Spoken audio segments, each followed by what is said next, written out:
So look at this. Come on. A beautiful ribeye of beef. And there's a really, really important trick, first of all, that will save you in the realms of cooking the perfect steak. When you have little thin steaks like this, it's really hard, even for chefs, to cook it to perfection, to get it lovely and blushing on the inside and coloured on the outside. It's literally asking for trouble. So my advice is get a steak for sharing. Get a hunk, a chunk, and this is for 4 people, right? This is 600 grams of ribeye of beef. And the fat here, you can just get a knife and get in there and just take that off, right? We will use that. It's really important. So put that to one side, and we're going to season the board with sea salt, then loads of black pepper. So we take that steak and we'll just roll it in that seasoning. That's going to be the beginning of the bark. The bark is the intense caramelized part of the outside of the steak that gets your taste buds going. And instead of using any oil in the pan, let's use the natural fat. And this tastes so much better. It's got that concentration, that seasoning, that savouriness, that meatiness, right? So that goes into our pan as it heats up. And if you watch it, it's going to do what we call render, right? The natural fat will come out of that, almost like a melting candle. And it smells incredible. You'd never get that from any other oil. And that's the best beginning to the perfect steak. Flavour. So in we go with our steak. For me, what I love about this is, because you're looking after one piece of meat, you can cook it perfectly, to perfection. Cooking 4 bits, you haven't even got enough space in that pan. It's quite stressful, and it's expensive. You don't want to mess it up, right? This way, love, care, attention. Look at that. That's what we want. Cook the steak for 10 minutes, keeping it moving.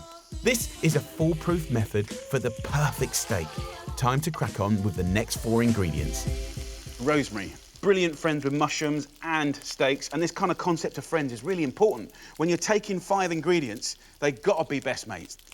Then let's talk about mushrooms. Oh man, come on, look at that. Beautiful. And if you go to the supermarkets or markets, you'll get mixed boxes of mushrooms. Use any kind of mushrooms you like, just choose your favourites. Tear some, leave some whole, just pull them apart. And then 4 cloves of garlic, and I just want to peel them and slice them. Prep done? Now check on your steak. After 10 minutes, it should be medium rare.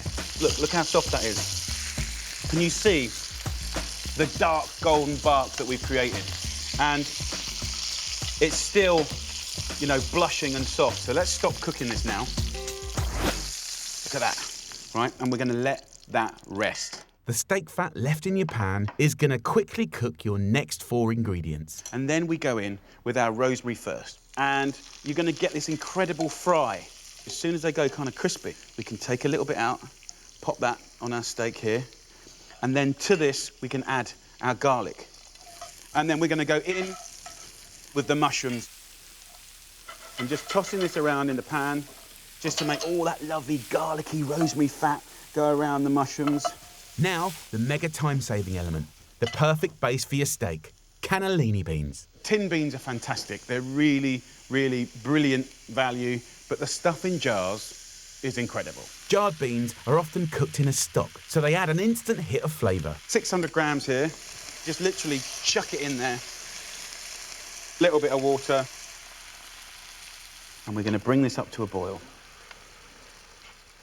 To finish, add a simple splash of red wine vinegar from your store cupboard and bring it to the boil. The steak you can put on the middle like that, and then look at all these resting juices. Insane. A super fast treat for 4 people and all done in one hit. A real centrepiece in next to no time at all.